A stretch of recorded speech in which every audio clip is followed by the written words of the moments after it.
Film ini mengisahkan seorang gadis yang diculik.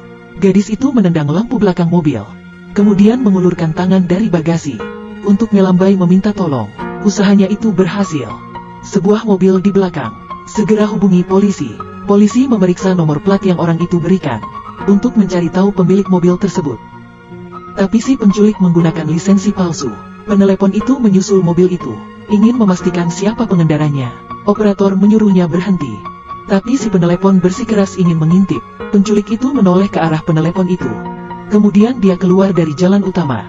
Petunjuknya terputus lagi. Helen meminta gadis itu menemukan sesuatu di bagasi. Kemudian, gadis itu menemukan seember cat. Helen memintanya menuang cat keluar untuk meninggalkan jejak di sepanjang jalan. Lalu Helen memberitahu petugas untuk memulai pencarian penuh. Bagian belakang mobil penculik terdapat jejak cat berwarna putih. Pengendara di belakang yang tidak tahu apa-apa mengatakan kepada si penculiknya bahwa cat di bagasi mobilnya tumpah. Penculiknya panik. Dia mengemudikan mobilnya ke jalan setapak. Lalu penculik itu membuka bagasi, berniat untuk menyetrum gadis itu. Tapi tiba-tiba pengendara yang tadi menemuinya. Penculik segera memegang obeng, mengancam gadis itu untuk tidak bersuara. Si pengendara merasa ada yang aneh. Dia berencana memanggil polisi, tapi saat telepon baru saja terhubung, tiba-tiba si penculik memecahkan kacanya, kemudian menyerangnya hingga pingsan. Si penculik menempatkannya di bagasi, terjepit oleh tubuh si pengendara. Gadis itu menangis dan memberitahu Helen semuanya. Si penculik berganti mobil. Tiba-tiba saja, si pengendara tadi sadar. Dia mulai berteriak karena panik. Ini membuat si penculik marah. Dia menghentikan mobilnya dan membunuh si pengendara itu. Gadis itu menyaksikan semuanya. Lalu gadis itu putus asa. Tapi Helen meyakinkan dia. Dia menyuruh gadis itu memeriksa dompet si pengendara itu. ID terdaftar. Helen berhasil menemukan nomor plat mobilnya. Pada waktu bersamaan, polisi menemukan mobil yang ditinggalkan oleh si penculik. Melalui sidik jari yang tertinggal, mereka menemukan alamat rumahnya. Tapi istri penculik itu tampaknya tidak mengetahui kasus penculikan ini. Saat ini polisi mengetahui bahwa si penculik memiliki sebuah peternakan. Mereka segera berkendara ke sana. Di sisi lain, penculik berhenti di sebuah pompa bensin. Gadis itu cemas. Dia keluar dari bagasi ke kursi belakang. Tapi setengah badannya terjebak. Dia melambaikan tangannya. Dia meminta tolong kepada pekerja itu. Akhirnya pekerja itu melihatnya. Pekerja itu menghadapi penculik dengan pisau.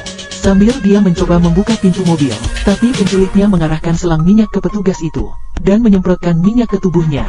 Kemudian si penculik membuang korek api. Pekerja itu langsung terbakar.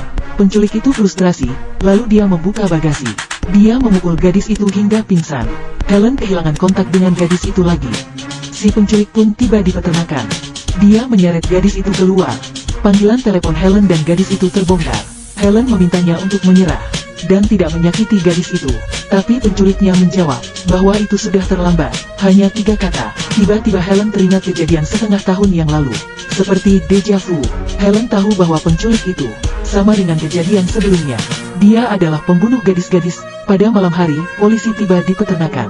Tapi setelah menggeledah rumah itu, mereka tidak menemukan jejak apapun. Pembunuh mesum meletakkan gadis itu di meja operasi, memakaikannya masker oksigen, kemudian menggunting pakaiannya. Sambil mendengarkan musik, dia mulai mencuci rambut gadis itu. Kemudian Helen datang ke rumah si pembunuh itu. Helen mencari dengan hati-hati. Dia mencari petunjuk dan menemukan ruang bawah tanah. Dia ingin menelepon polisi, tapi telepon jatuh dan tidak ada sinyal di ruang bawah tanah. Untuk menyelamatkan gadis itu, dia harus turun ke ruang bawah tanah itu dan berhati-hati. Lalu si pembunuh tiba-tiba muncul. Helen segera bersembunyi di sebuah ruangan. Tapi si pembunuh juga masuk. Ada darah di mana-mana. Helen sekarang bersembunyi di lemari. Melalui celah di sana, dia melihat si pembunuh mengambil wig. Si pembunuh terlihat terobsesi. Pada saat itu, Helen mengetahui motif si penculik. Itu bukan wig, tapi itu rambut asli manusia. Kakak dari si penculik itu memiliki rambut pirang yang mirip. Sayangnya, dia jatuh sakit dan meninggal.